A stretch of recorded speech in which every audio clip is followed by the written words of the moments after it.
Today we are talking about jumping and isometrics. It kind of sounds like an oxymoron because jumping requires huge amounts of power and force, and basically you're trying to achieve human flight. Isometrics, on the other hand, that's kind of really static. It's not about moving, is it? We all know that from past episodes. So how can isometrics help with jumping? That's what we're talking about today. Now, one of the things that I want you guys to think about when we are discussing jumping, it is the act of human flight. It is the ultimate expression of power. So when you're looking at what's required for jumping, obviously every system in the human body is involved. Everything from the central nervous system all the way through to your circulatory system. How does those muscles get blood? How is the tendon structure involved? What does the bone structure feel like? Also, what was the surface that you landed on? All of those impact your ability to jump. It also impacts your ability to basically not get injured. Because one of the key things that we have to address here when we are looking at jump performance is injury. Now, one of the things that we have to also consider is reps. How many times did you jump? At what age did you start jumping? Were you prepared to land with 160 pounds, 300 pounds, 800 pounds, over 1,000 pounds of force? These are things we're going to look at today. But one of the most enjoyable things about what we're going to talk about today is just the joy that jumping brings. We've been doing it for basically millenniums. So we've been jumping, we have great stuff with our friends, we jump on the beach, right? So that's one surface, beach. I work with some of the world's elite volleyball players, both hard court and beach. Their jump mechanics are totally different, right? One was the former FIVB 2017 Most Improved Player, a guy named Sam Pedlow. Another guy named Schwan Vernon Evans, youngest guy in Team Canada. We increased his vertical touch height on his spike touch 3 inches in 7 hours with what we do. It comes back to force transference. How does your body absorb force and transmit out of that force? How stiff is that tendon when that muscle pulls off that tendon? How do you generate greater levels of reaction time? How do you raise your arm up? Like as if you're bending your arm here because you can't straighten your tricep. So I'll bring that all the way back here. So if I want to reach up higher, I got to learn how to use some of these muscles in my shoulder.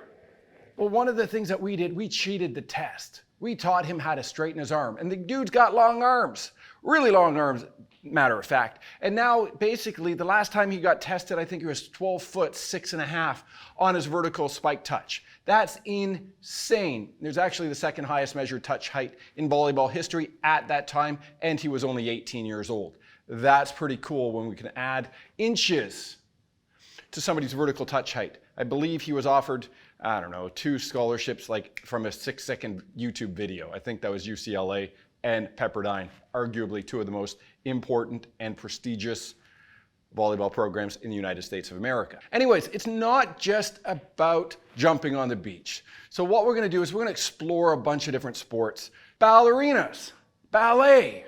These athletes are some of the best jumpers in the world. So we want to have that resonate in your brain that what we're going to talk about today is going to help that community. Basketball, we all know dunkers. Now, do you see the similarities between the ballerina and the basketball athlete? Well, it gets even better when you start to explore it. We can look at a gymnast. She's landing on basically 6 inches. That's crazy. Now, if we look at volleyball, like here's a breakdown of the whole component. Now, this is where isometrics comes into play. You look at that and you can see every single frame of that takeoff for a spike attack in volleyball. We can analyze that isometrically. We can break it down and we can work every single joint position and optimize every muscle for that specific position within time and within space.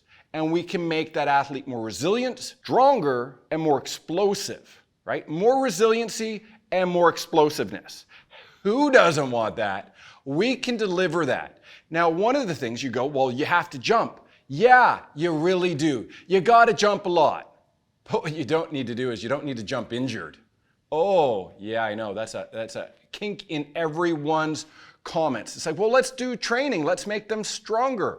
Oh, that might not be the right solution, right? So if we look at figure skating, I've already mentioned I work with some of the top athletes in the world. My clients, who we gave back his career, a guy named Kurt Browning. He was the first human to land a quad in professional figure skating competition. That's 4 revolutions of 360 degrees. Skating, landing on unstable surface. High risk. Potentially a lot of injuries to the lower body, when looking at skating. But what we care about is how do you get up? We're going to get there soon. Gymnastics. Well, this was actually for cheer, right? Now, one thing I want to draw your attention to is, A, the girl that's upside down appears to be really quite young. What does she have on her knees? She has an external brace to create further support to the structure of her knee, to potentially, I use that word on purpose, to potentially reduce the risk of injury. Why? Because it's a compressive sleeve. It increases the the stability of that structure. What do your muscles do? They create stability. What are one of the things that gymnasts traditionally do? Young women traditionally do. They spend hours stretching. Maybe that reduces the ability of a muscle to generate high levels of force that are required to hold your structure together. Maybe if we approach some of this stuff differently, we can increase our force output, increase resiliency, and I bring that word up again, and not have to need these braces, because that's just a sign of injury. Traditionally speaking, of course. Right? So now one of the things I want to think about, we're going to jump into the science here today. It's not going to be too over the top, which I've been accused of being before. But one of the things here, and this is from the Physiological Report going back to 2017, and it's the effects of plyometrics on isometric training and muscle and tendon stiffness in vivo. So basically in your body. So let me read this for you. The muscle thickness of the plantar flexors increased by 5.7 and 2.6 with the plyos, or plus or minus 2.6, and 5.5 with the isometrics. So 5.7 and 5.5 is pretty much on par. No significant difference in the relative increase in muscle thickness was found between plyometrics and isometrics. Well, okay, cool. We didn't make the stuff much really bigger. There's really not much difference. So we made it a little bit thicker. That's great. Now, what we want to really focus on is maximum voluntary muscle strength. So plyometrics and isometrics both increase muscle strength. Now, the interesting thing is when we look at it, plyometrics increased 4.4% of a strength increase. The isometric component was 22.1%. So you're getting about an 18% increase above and beyond that of plyometrics with an isometric-based training protocol. So if I can end up about 18%, bad math actually, it's 17%, give or take. 17% greater strength in similar times, why wouldn't I do that? Let's explore that, right? Let's go, well, what if I'm 18% stronger? Well, there's a high probability you can handle more load. You can handle more force on eccentric loading, concentric explosive loading. Maybe. Got to think about this stuff, right? So if we jump to another study, and as I said, we're not going to do too much today because we got a lot of stuff to get through today. Now, statistics similar increases in rate of force development and jump height were also seen for both training groups. And this is a comparison between plyometrics and isometrics once again. Okay, so what we have to look at. So with increases of 18.9% in the rate of force development for the dynamic group and 56.6%, right? And we're talking jump height, right? So if you're a jumper, you care about jump height. So 58.6% for plyometrics. So that's 18.9 and 58.6% for plyometrics. But let's look at the isometric group. This is the group that, once again, is not moving. We're focused on explosive isometrics in this study. So there is an increase in rate of force development by 16.7. So less than the plyometric. So, okay, I'll concede you might fire a little bit slower. That's okay here. Because guess what happens? 64.3% increase in your height. So, plyometrics, yeah, you fire faster. That's great. But you don't jump as high. And you're not as strong, which means you're at risk of injury. You guys see where I'm going with this? I hope. And now if we jump further down, so it's looking further at the study we just talked about. So what they say here is plyometric training has been shown to place large stresses on the body, which can lead to a potential for injury. Interesting. Whereas explosive isometric training has been shown here to provide similar benefits to that of plyometric training with respect to measured variables, but with reduced impact forces, and therefore provide a useful adjunct for athletic training programs within a 6-week time period. All right, so if we look at that and we go, okay,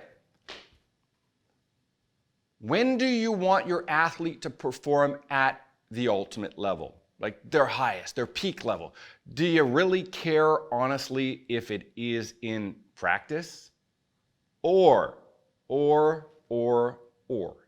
Do you want them to show up on game day, competition day, whatever day that is, an assessment, if you're in the combine or something to that effect? Do you want them showing up injured? Or do you want them showing up perfect, without inflammation within their structure, without dealing with nagging little injuries? I would love to see them show up injury-free with maximized performance. Now, one of the things, so we'll just jump to this last one here. Sorry, I went the wrong direction. Now, this is crazy. So this was the physiological report study that we mentioned earlier. So the most important result of this study is that the extensibility of tendon structure during ballistic dynamic contractions, we'll throw that, and active muscle stiffness during fast stretching significantly increased after plyometric training, but not for isometric training. To the best of our knowledge, this is the first study to demonstrate training-induced changes in tendon properties during ballistic contractions and muscle stiffness under active conditions. That sounds good, doesn't it? The only problem is it's not. But they just said it was the best part of the study. Well, it depends on how you interpret the research plus other levels of research. So if I'm looking to contract a muscle and the thing that it's contracting on rapidly changes, my force generation goes down. It doesn't go up. Oh, well, that's not good.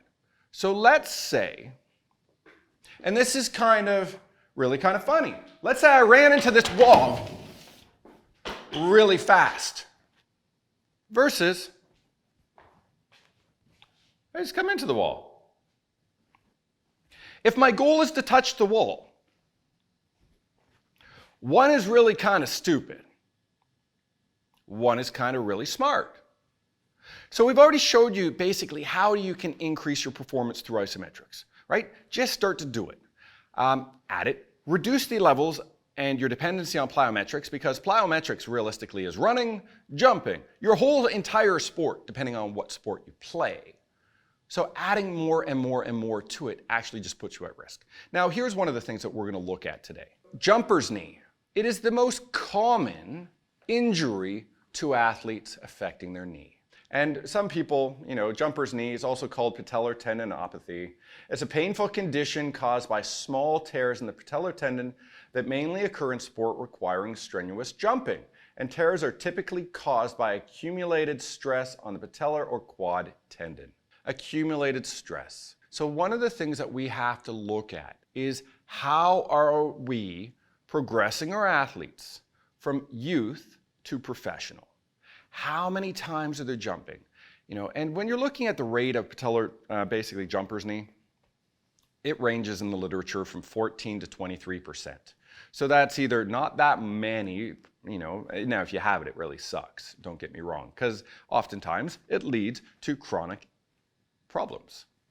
Now, one of the things, if we look at this last study, so we just got one more, right? So playing volleyball and basketball has a positive association with the onset or worsening of jumper's knee.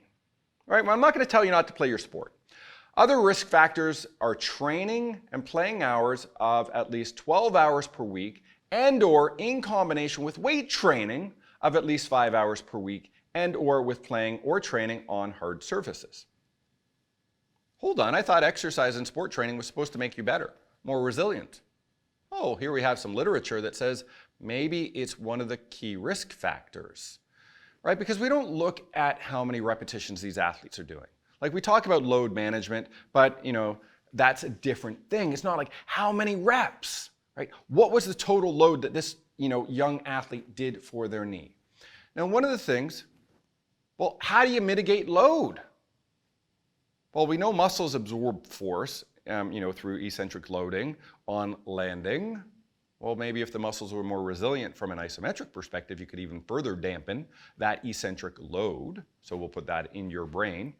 Now, if we look at stuff, so what we're going to do today is we're going to explore muscles that aren't named quadriceps and aren't named hamstrings. Because, here's the thing, and we can actually take this down for a second. If you're looking about how you deal with stress on tissue, specifically your human body, I'm going to give you an analogy. You guys out there are a marionette. You know that dancing doll with strings, right? So you guys all know what, like if I had a string here, it'd pull up and do all this sort of stuff. It's really cool. Kids play with it a lot. Somehow we don't look at that marionette and we don't apply that structure, that thought process to us. If your body has a mass of 100 pounds, if you have 10 muscles to support that mass, right? And we're going to say that, perfection is 10 pounds per string, and those strings represent your muscles. If life stress trauma comes along and cuts 3 strings, the mass, which was perfect at 10 pounds, or the load was perfect at 10 pounds per string, now goes to 14.26 pounds per string. So now if I'm working my left side 40% harder than my right side, because muscles have adaptive quality and adaptive shortening capabilities to strength imbalances, right? So if this is working harder than this side, I'm going to flex laterally to the left. Now, that might be good if I'm working on a spike touch, but if my goal is not that, and I want to be symmetrical, right? Force generation in proper alignment, cool things, and people will challenge that statement saying, oh, there's no such thing as proper alignment. Really? Come on, there really is. It's just to that individual, and you didn't bother to actually look about it. So one thing that we got to look at is we're going to look at these muscles. So we'll finish off my sort of scenario here. So we have our marionette. We now increase force on one muscle to 14.26%. That muscle is going to have that feeling of greater levels of tension. Life, stress, trauma, we cut those 3, right? But now we want to deal with that. So what we do is we try to loosen that tight muscle. So we cut it, right? We sort of massage it, we foam roll it, we use that thumper thing, and we beat on it. And what we end up doing is basically cutting another tissue, right? So now it's up to 16.67 pounds per string. So how do we make that better? Well, what we do is we add muscles to our training regimen that we don't know the names of. We don't want 10 muscles. We want 20 muscles supporting 100 pounds. Want to know why? Because now that's only 5 pounds per string. It's simple math, and this is how human performance works. If I have more muscles working at an optimal level, it's going to be more beneficial for me as the athlete. I can generate more force and I can tolerate more force. So let's bring up these muscle names. I just want to put them into your brain because if our goal is to jump higher, we need more muscles outside of your quads, your glutes. Oh yeah, we got to talk about your calves, right? Calves. What are your calves? Most people go, they're the things on the back of your leg. Versus, let's be a little bit more specific. Well, traditionally, considering your calf consists of 3 muscles, right? You have your soleus, you have your gastrocnemius, and you got this muscle called your plantaris, which you've never even heard of. So what we only ever do when we look at training, we look at, let's train our gastrocs and let's train our soleus. But we're not that specific. We generalize things and say, let's train our calves. Now, did you ever think about your flexor hallucis longus? Right? Oh no, never even heard of it. Well, it stabilizes your foot. It helps with propulsion. It helps with plantar flexion. And what it does, it offsets load specifically to your Achilles tendon and your calf structure. Oh, your flexor digitorum longus. This is a muscle that goes from the lower part of on the posterior aspect of your tibia, and it goes down and forms your foot muscles. It helps with propulsion. It's going to help you get up higher if we start to think about training this muscle isometrically. Oh, tibialis posterior. We don't even know this muscle. It's one of the deepest layers underneath your calf. It helps with plantar flexion. It actually attaches and forms the arch of your foot based on its tendon structure. So if you accidentally elongate this tissue, i.e. you're doing a lot of downward facing dogs, a lot of calf stretches, well, maybe you're impairing the function of these tissues that cross that ankle joint, right? It's not going to necessarily affect your calf so much because you're at least mindful of that tissue you're trying to stretch. These other ones you don't even think about. So you're decreasing force generation and propulsion. Oh, we have that plantaris, which we talked about. So that's a posterior knee stabilizer. So that's going to help reduce the risk of jumper's knee as well because it helps prevent tibial translation. Sartorius. Now, this is a muscle that goes from your hip down to your knee, but it stabilizes that medial side of your knee. It helps with internal rotation of your tibia, which is required for the final expression of toe-off gait and jumping. Popliteus, another small muscle. Most people don't add to the conversation. Helps with tibial translation once again. Helps with knee flexion. Helps stabilize that knee structure so you can transmit force so you can get up higher, better, right? And now, one of the things that we're going to end with, right? We got to stop using the name quads. It's killing me here. They found another quad muscle in 2016. So part of the problem is we don't know the names of the muscles, so we don't know how to strategically target tissue to have an integrated approach to maximizing human performance, right? So we got this thing called your articularis genu, right? It is down on the distal surface of your quad. So it's down right about here. It helps pull out the joint capsule and the bursa when going through flexion and extension. And then you have this thing called your tensor of your vastus intermedius. That's your new quad muscle. It actually has a tendon. And when they finally came around to studying this in 2016, what they found in 26 cadavers, it was in 100% of them. So it's time to raise our game, folks. Anyways, at Isometrics, we're going to sort of shoot some videos. If you guys want, give me a thumbs up in the comments to let us know you guys want to see videos on how to train these tissues specifically, right? Because our goal today is to educate you, to make you guys think a little bit further, to increase jump performance, right? Because we're adding strength and stability and huge performance, right? I got some of the best jumpers in the world that I've worked with. And oh yeah, there's also this guy named Daniel Cabella. We helped him recover, be it ISOPHIT helped him recover from his Achilles tendon injury. He's back jumping into the high 40s, but he's got a measured vertical of 55 inches. Who doesn't want to get up there? It's genetics, but it also comes back to smart training and force transference and not being injured. Anyways, thanks for joining me today on Zero Velocity. We'll see you next week when we look at isometrics for gardening. Yes, we do gardening next week. We'll talk to you soon. Bye. Hey everyone.